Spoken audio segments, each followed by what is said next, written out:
You've made it to Chiro Hustle. Sit back and learn from the greatest influencers in the profession on the world's #1 chiropractic podcast. Before we dive into this powerful episode, please remember to subscribe to our channels and to give us a 5-star rating on iTunes and to continue hustling. This episode is sponsored by Imaging Services, Chiro Health USA, Chiro Moguls, Pure Chiro Notes, Titronics, Sherman College of Chiropractic, New Patients in a Box, the Influencer Authority Podcast Training, Mango Voice, Community Healthcare Resources, Life Chiropractic College West. Let's hustle. Hey guys, welcome to episode 402 of the Chiro Hustle podcast. I am your producer, Luke Millette, and here's your host, James Chester. So today we had the opportunity of interviewing Peter Taunton. And if you want to hear the story about how to grow 6,000 franchises, stay tuned. Welcome back. This is another episode of the Chiro Hustle podcast. It is 402. Really excited for this one. I got Peter Taunton coming in from Minneapolis, Minnesota on Lake Minnetonka, and that's a mouthful. And I was telling him my preamble of how we launch our show, and he goes, wow, that's a mouthful too. So here that comes.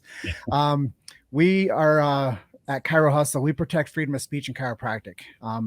As they say now more than ever, that's important. And we were doing that before it was now more than ever.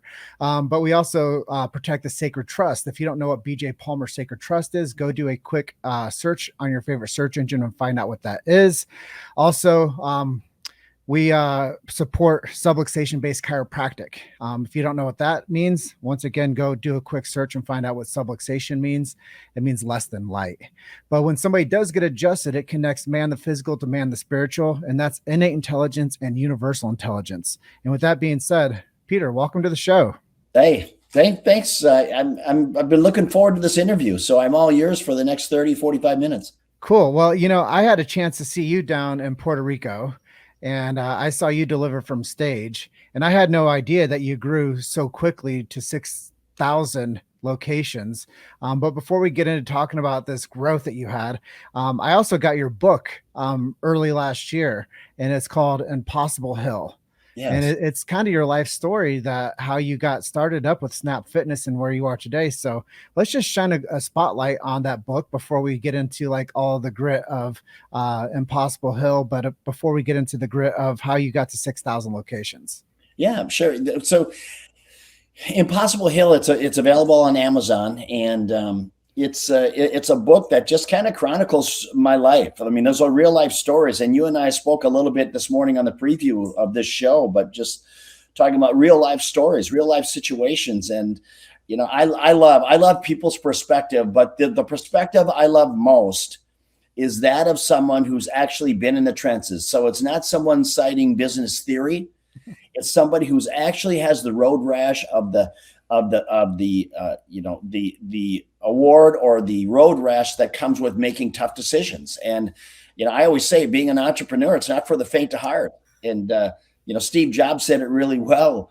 He said, you got to be a little bit crazy to be in business for yourself, because it takes twice as long as you ever thought it would, and twice as expensive.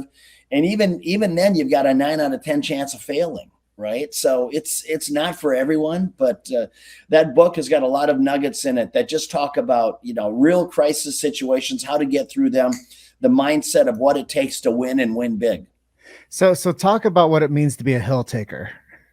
Well, I think all of us, you know what, I think how you show up every day. And that's an important point for everyone. I mean, it's especially in today's day and age, there's so much going on around us. There's so much noise. And I think sometimes you got to just fall back to those core fundamentals, the core character of who you are and how you want to show up every day, because it's easy to get distracted. So become a hill taker. Believe me, that's those times when you're in dire situations or those around you are in tough situations, and how do you show up to help them, to give people a leg up where you can, to share your knowledge where you can, or just look within to find the power to bootstrap it, to pull yourself up and keep forging ahead. It's not easy.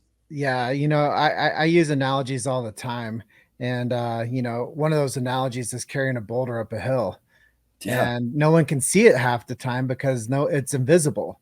But when you actually have this metaphorical boulder and you're like getting to the top of a hill, no one knows your struggle that you actually have inside you while you're getting to the top of the hill. And a lot of it's because of business.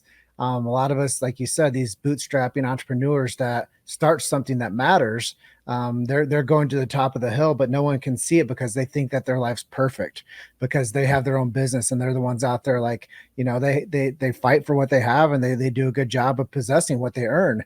And I think that that's something to talk about is 6,000, man, like starting with Snap Fitness. Yeah, it's, you know what, it didn't, first of all, first and foremost, um, I think the success that I've had, I attribute a large share of it to the amazing people that I've had the opportunity to work with and surround myself with. And I always say, hey, look, I've been able to, over the last 20 years of franchising, I've been able to surround myself with really great people that, I think one of my gifts is to articulate a vision, to paint a picture, paint a vision, and then create a narrative around that vision that's inspiring, and then make sure that everyone that's around me feels like there's upside in it for them as well. And I think when you do that, then you create the perfect storm in winning, which is, great people around you all sharing in the same vision, the same passion to get to the promised land of whatever that vision looks like. Yeah, and when we were off camera, we were discussing like the chiropractic dream. Like chiropractors, they go to school for 7 years to become a doctor. They open up shop, and eventually their dream is to get shop number 2. Their dream is to bring on an associate. Their dream is to have like the life of their dreams as a doctor. And what we were talking about is, sometimes that dream is challenging because you bring somebody else on to share that dream with you, and they didn't go to school for 7 years to be an apprentice. Yeah, and I think the normal transition for someone that's coming on, an associate as an example, I think that they need to get in when they get out of school. They need to get in somewhere to get their reps in. Okay, but when you have that person that has that fire in their belly, they're just ambitious. It's up to you as the owner of the company, the driver of the company. It's up to you to create an atmosphere for that person where they're going to want to stay. You either are going to embrace that and sit down with that person when you feel like you have the right person and say, look, I think that we're both like-minded. I think we both aspire to be great. And I love that in you. And I don't want to lose you. So how can we work together collectively to build an amazing business together? Right. And if you're just not forthright and transparent in what you want to do, if you don't share that, if you're not giving them that raw honesty, then what's going to happen is they're just going to wake up one day. Once they feel like they have enough reps, once they feel like they have the feel of how to run the business, a chiropractic office, they're going to be gone. Now, and not that there's anything wrong with that, but I just tell you what, don't wake up surprised one day when you have that call or that cup of coffee with that associate of yours, and he says, hey, look, I've got some tough news to share. I'm moving on. I'm going to go open up my own practice. Okay. And they're going to do that because you never were forthright with them saying, look, I love what you're about. I think we can do something great. Occasionally 1 + 1 can equal 3. And I think that this is one of those occasions. So how do we make it happen? How do we make it happen? I love that. I love it so much because this is the tough conversations that chiropractors typically don't have. And they live in this bubble of fantasy that the person that they're working with is supposed to be able to read their mind, and that they're supposed to be on the same page. And then one day they wake up, like you said, and it's a different story. And now they have to go back to becoming the main treating doctor. Now they have to go back to becoming the marketer again. Now they have to go back to all these fundamental things. Yeah. And when you take a person who's ambitious, you've got to give them opportunity. I mean, just flat out, you have to give them opportunity. If you don't, inevitably, they're going to wake up one day and they're going to say, I could be doing this for myself. Okay. Especially if you're the owner of the chiropractic center and you've hired these associates to come in and treat the patients, and those associates are watching you come in 1 or 2 days a week. You're putting in 6 to 8 hours a week. The rest of the time you're fishing, golfing, or vacationing. Pretty soon that starts to wear on them. Mhm. Okay. And don't short sight yourself by thinking, hey, Mr. Associate, you should just be happy that you're here because I give you such an amazing work environment. I mean, some people, they're guilty of smoking their own exhaust. They think that just because they give somebody a place to work, that they should live happily ever after and that person should stay there. It's just not the way the real world works. People are ambitious and they want to be their own boss and they want to chase that opportunity.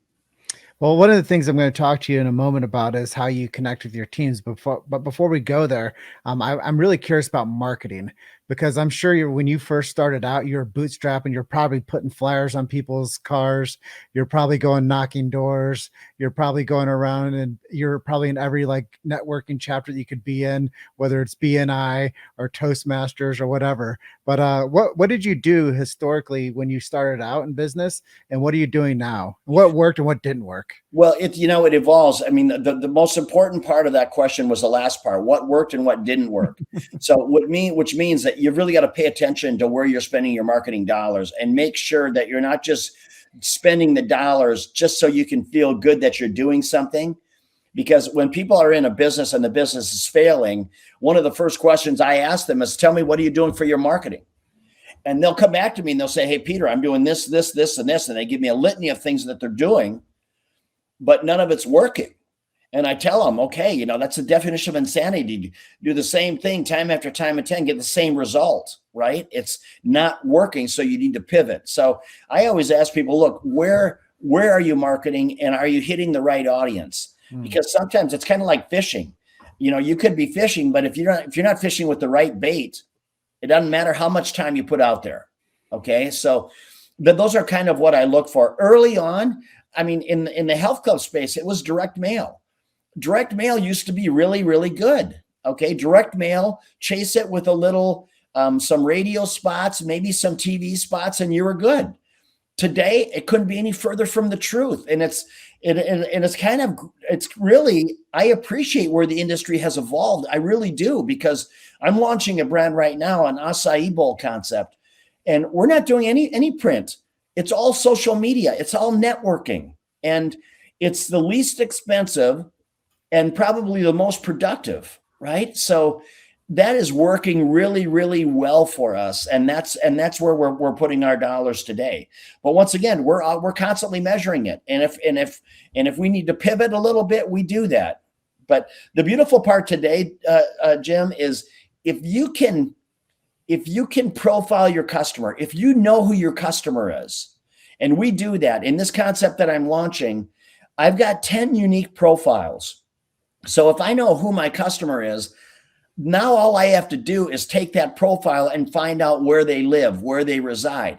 That's fairly easy to do. You're going to spend some dollars to do it, but once you know who your customer is, it's very easy to target that customer in today's day and age with the analytics that's readily available for you.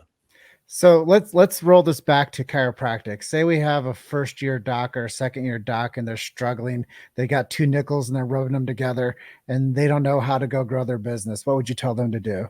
I tell them I'd do it the old fashioned way. I would get out there. I would get out in the community, be part of it. And what that means is offering some free service. I mean, I tell you what, until you get somebody in your door, you don't have an opportunity to sell. Okay. And that's the bottom line. When it comes to chiropractic work, unless somebody is going through a crisis, it's a relationship business. You've got to create a relationship with your customer, with your client, in order to maintain that relationship, that longevity that you want in a customer. And then the other side of it is to think outside the box. I mean, go with the membership type protocol instead of people coming in when they're injured. So then you're just being reactive to a situation. Hey, I hurt my back. Okay, come on in. Let me adjust you. That honestly, in my opinion, that's kind of a bullshit way to do chiropractic nowadays. If it were me, I would say, look, I'm going to make the adjustment. I'm going to make you feel great, but then let's stay out in front of it. Once a month, come in for an adjustment. I'm going to charge you $39 a month or whatever the number is, and you get one free adjustment a month. Now, that doesn't sound like a lot, but count your money once at the end of the year. Look at your patients and say, how often does the average patient come in and see me? And for some of them, they might only see a patient once every year and a half, every 2 years. Why? Because they're not injured. Okay. Creating that relationship. And then you can also, if you get somebody that's coming in once a month, all right, you're doing the adjustment. Now you have an opportunity to introduce some ancillary services that you may be doing. I mean, I see some chiropractors really progressive. They're talking about nutrition, but look, being healthy, physically, it's such a critical part of how you roll, what your lifestyle is. I mean, having a bad back, it's debilitating. I mean, you can't do anything. You can't run, you can't lift, you can't golf, you can't play tennis, you can't do anything. I mean, so the necessity of having a chiropractor in your back pocket that you can visit once a month for an affordable rate, make it affordable, make it a no-brainer. I mean, in the fitness space, Planet Fitness and some of those guys, they charge $10, $15 a month.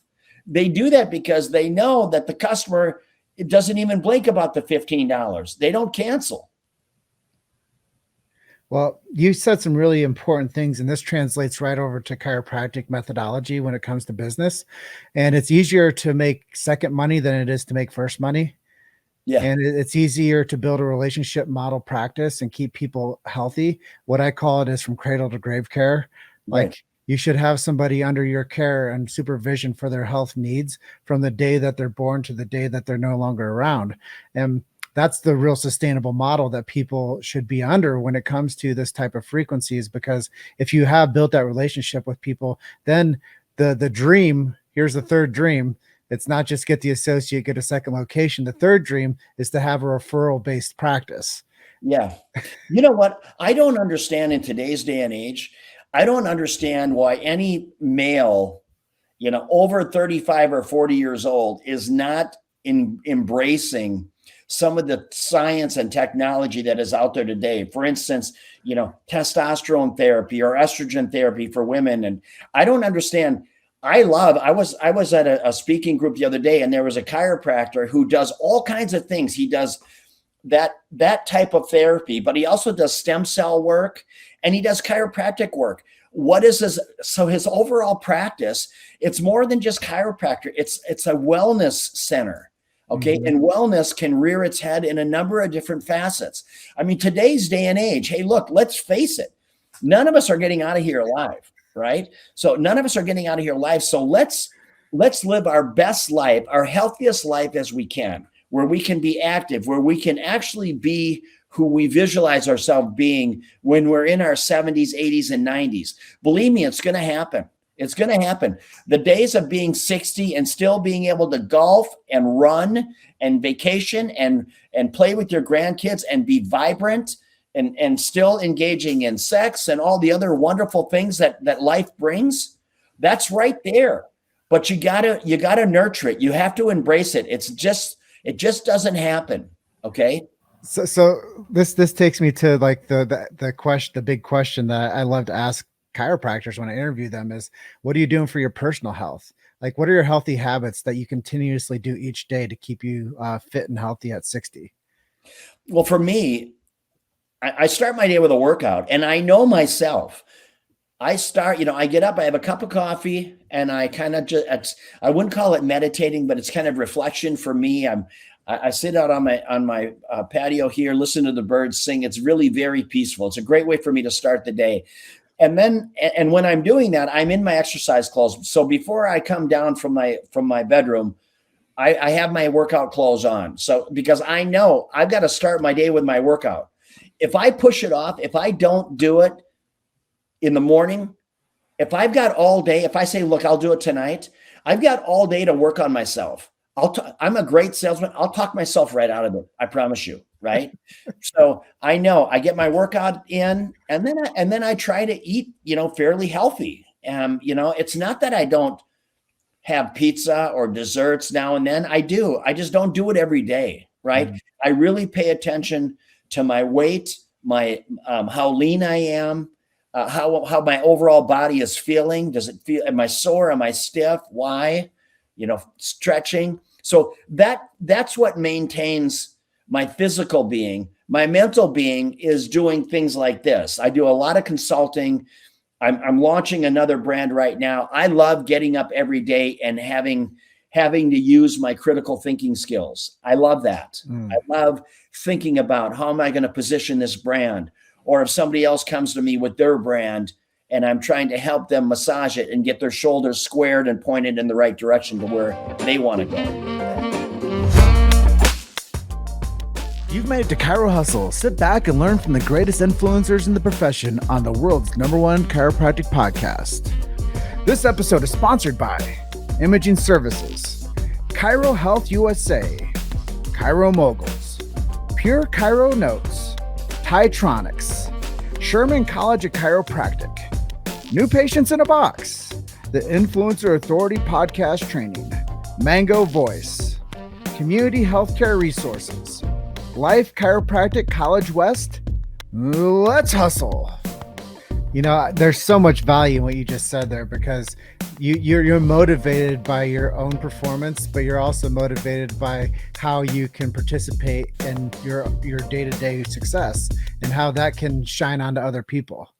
Yeah, I think, look, I say this all the time. Retirement is completely overrated. Okay. It's completely overrated. And, you know, I sit around here, I'm a 9-figure net worth guy. People say, Peter, why are you working so hard? Hey, look, work can be fun. Work can be your hobby. Okay. I mean, I have other things. I love to golf. I occasionally fish. I occasionally downhill ski. I occasionally travel. I occasionally go out on my boat. Those are things, those are little treats that I get to provide myself. But if every day I got up and I'm thinking, okay, I'm going to play golf and then I'm going to take my boat out and then I'm going to do this and I'm going to do that. If it's all that self-indulging, I think personally for me, I would wake up one day and I would say, Peter, you know, what a piece of crap you've turned out to be. You've had this great fortune along the way. You've met so many amazing people. And what have you done with it? You haven't done a damn thing. All you do is self-indulgence. What a waste of a great life. So, might be some of the best advice I've ever heard on an interview. Yeah. I mean, honestly, you got to get up every day with purpose. You got to get up every day with fire in your belly, because if you think you're working hard today for the days of doing nothing or having a free schedule to do whatever you want to do, I'm going to tell you right now, stop right there, because it's not what it's made up to be. Okay. You're going to feel empty and unfulfilled in most cases. I'm not saying that you can't vacation and treat yourself. By all means, do it, but don't think that you've got to, that you've just got to grind it. And, you know, I would say, like, wake up every day with purpose. It's a great message. Well, I love the fact that I didn't know how many like businesses that you're at the helm of. And when I saw your bio pop over, it said 6,000.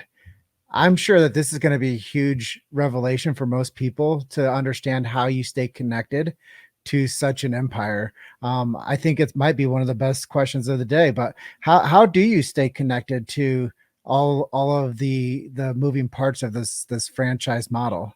Well, you know what, for me, when I was running that company, Lift Brands, I retired from there 3 years ago. I stepped down as a CEO. I'm still chairman of the board, but I'm not involved in the day-to-day operations of those companies. But I will tell you, when I was at the helm, when I was flying the plane, so to speak, I was involved in every critical decision made in the company, and I would not have had it any other way. If anybody, it's almost like being a pitcher. It's the 9th inning, bases are loaded, there's 2 outs. Some people would say, I don't want the ball on the pitcher's mound. Other leaders are going to say, give me the ball, because they would rather have the ball in their hand than anyone else's. And I think that's kind of how you have to lead. So for me, always being involved in the companies that I'm running, absolutely, that's critical for me. The second part of it is surrounding myself with people who are like-minded, who understand passion's contagious. They have the same passion I do. The only difference between my passion and theirs is my passion has to spread across every division within the company or companies that I'm running. Okay. The director, my C-level employees, they've got to have passion on the lane that they're staying in. Okay. Because why? Because they've got to inspire every single person that reports to them. They got to make people that come into the company, those apprentice people, interns, apprentice, employees that have been with you for years. They've got to inspire those people every day. And that's the magic in creating great companies. You have a group of people that all share in the same vision. They're all pulling deep on the oars in the same direction. And when you do that, that's when the magic happens. So let's talk a little bit more granular. Are they using Slack to connect with each other? Are they using Trello? Are they using what type of tech are they using to stay connected? Well, for me, I mean, we have our own internal communication platforms. I mean, when you're that big, you manage all of it, right? So, but honestly, the best way to connect with people is the old-fashioned way. You've got to call them. Don't do it through email. Don't do it through texts. And that's the heavy lifting. Hey, look, you've got to get your people together. And for me, every month you should be recapping. Here's our goals for the month. And you're going to get together once a week and talk about how you're trending towards your goals. What can we do better? And then every month you're pulling back and you're saying, here's what we've accomplished. And it keeps everyone focused on the game at hand. And then all of that kind of rolls up into the big vision. I mean, Lift Brands, underneath Lift Brands, you've got Snap Fitness, you've got Fitness on Demand, you've got 9 Round. So you've got multiple brands that all feed up to this parent company, Lift Brands. Okay. And the only reason I created Lift Brands was because I created this administrative infrastructure. And once I created that infrastructure was built up of accountants, attorneys, marketing people. And when you have that infrastructure in place, it's very simple to go and plug in another brand because you're sharing the resources of the admin.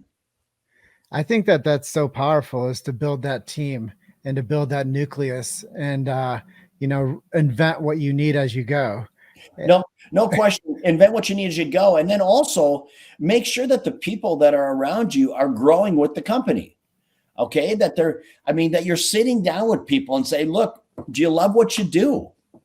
Because people change. And that's okay. That's perfectly all right. I mean, when somebody says, hey, Peter, I'm going to put in my notice. I say, okay, where did I fail you? Because I want to know that. Where did I let you down? Oh, Peter, you didn't let me down. It's just, I'm just tired of doing this. Okay. Is there another position within Lift Brands that you would like to, migrate to? Right. I just want to make sure that when I've got a winner, that I'm doing everything within my power to keep that people, because people who like to win, I'll tell you something straight away. Winners like to win. Okay. Winners like to win. And when you find someone who loves to win, there's some inherent qualities within the fiber of that being that make them winners. Okay. They're passionate. I mean, they hustle. They got great critical thinking skills.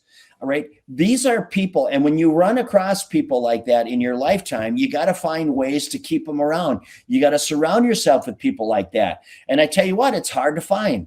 I mean, literally, I say today, I probably have a dozen people that I would take with me to battle anywhere.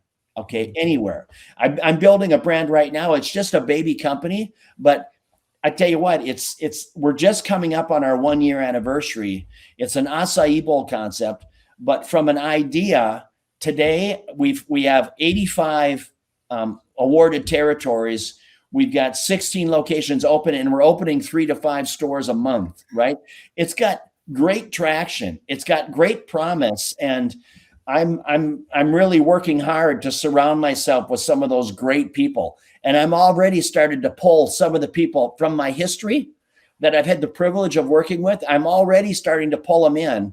And when you're kind to people and they know that they share your vision and they believe in you, they'll leave what they're doing and come and work with me. So that's the good fortune. And that's really the validation of a career well served, when you've got people that are willing to drop what they're doing to come and the opportunity to work with you again. Well, I think this is a trending topic, is that people are, when you become pro like yourself, you take people from farm teams and you recruit people that are already doing passion work.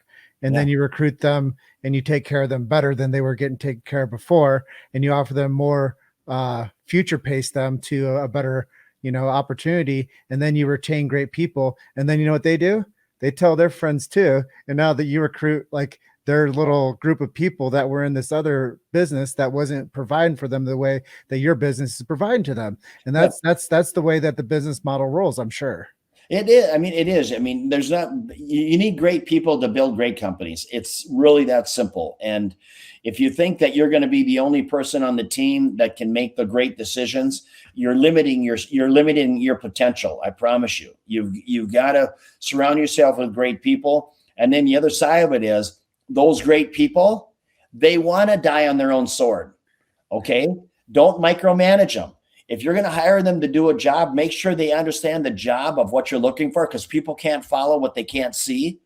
So make sure that you create a narrative that's easy for people to understand where you want to take the company and what exactly their role is going to be in that directive. Okay. Once you feel like you've created that narrative for them, now you got to let them run. You got to let them soar. You got to let them win. And that's what some leadership, they want to take all the props.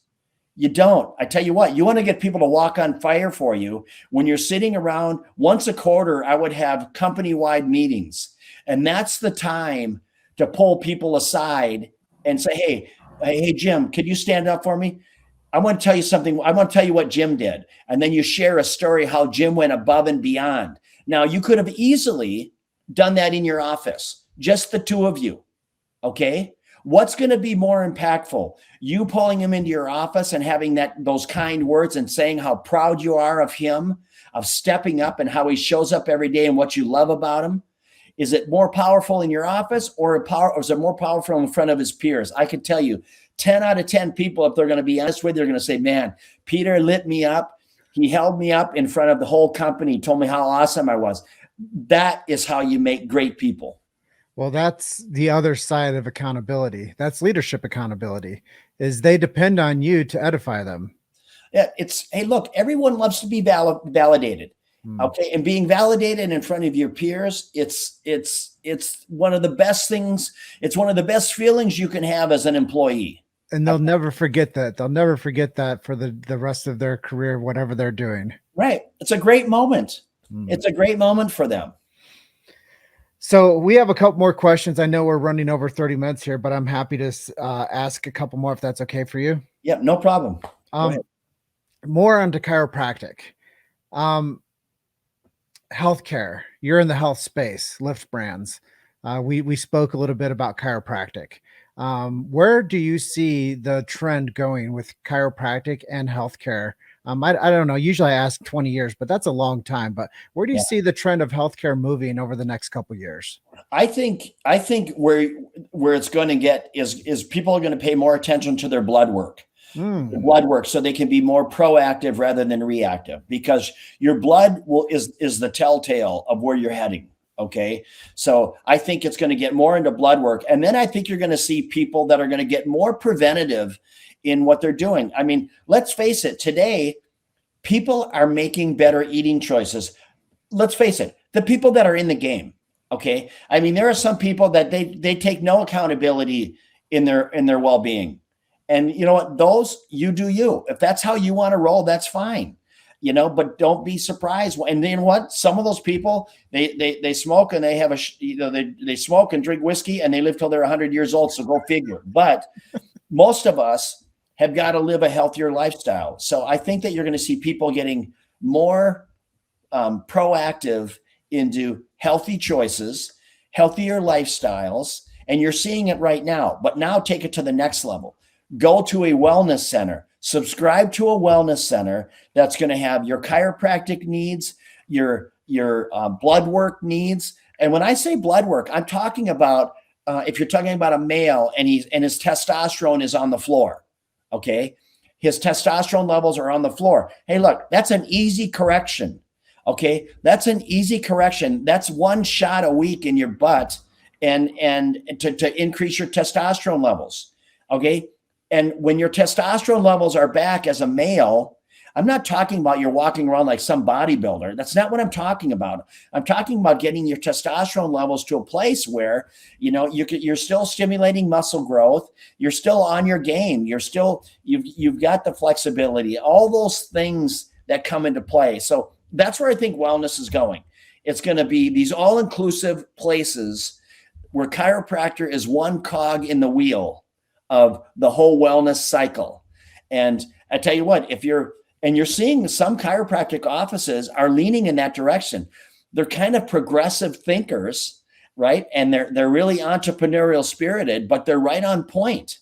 I tell you what, I don't think you're going to see it from the medical history and from the medical side, like going to the doctor's office. It's too clinical. Okay. It's too clinical. People don't want that. People want to be able, like, coming into a place and it doesn't have that clinical feel, but you still have doctors that work within your facility. Well, what you're saying is people lost trust in the medical arena, and they're looking for somebody else that will give them the real deal. They're looking for something that will give them functional medicine. They're looking for something that will give them functional movement, and they're looking for something that will keep their immune system rich and healthy. And they're looking for something to keep their immune system functioning the way it's supposed to. And the nervous system is like the gateway to all of that. But people don't understand that chiropractors are brain doctors. They're neurologists. They're functional movement doctors. They are, like what Thomas Edison once said, the doctor of the future will give no medicine, but he will interest his patients in the care of the human frame and in the full body movement function. And that's really what it is today, is we have the doctor of the present. People just didn't realize that when Thomas Edison quoted that back in like 1890s, that he was talking about chiropractic. Yeah. And it's still the most relevant, like, idea when it comes to chiropractic. What it is today is that they did say the doctor of the future, but now we're in 2022, and that is the doctor of today. It's the present. And what you're saying is people want is that. Yeah. You know what's interesting? I go to a place in Miami. And it's an all-inclusive place like what you're describing. So in this place that I go to, they do my blood work. Okay. They have doctors that work within the facility. Okay.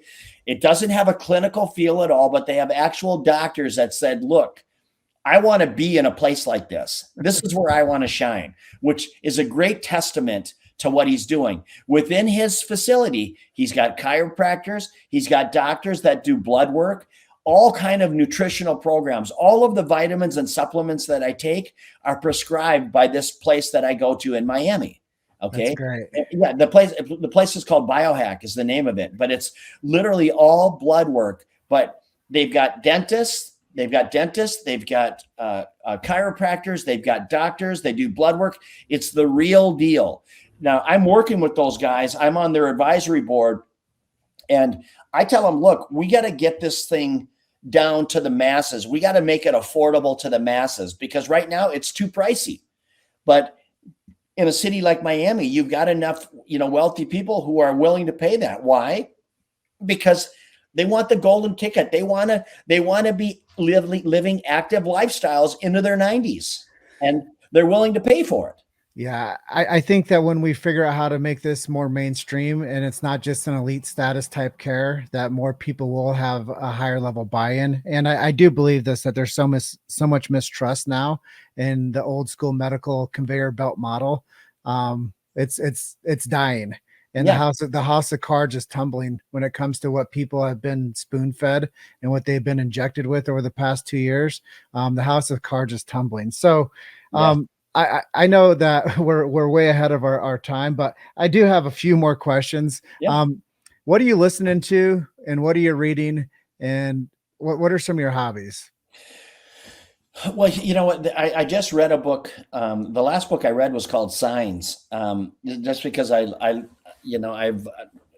had a tragic loss a couple of years ago. It was a really interesting book for me to read. Most of the stuff I do right now, I'm actually listening to podcasts. Okay. I love podcasts. The craziest kind of podcast I listen to is like Joe Rogan, right? Because Joe Rogan can be out there, but what I love about Joe is he's not afraid to make a stand. Okay. He's not afraid to put himself out there and isolate himself and say, this is who I am and this is what I believe in. that part of it, I really dig about Joe Rogan. Okay.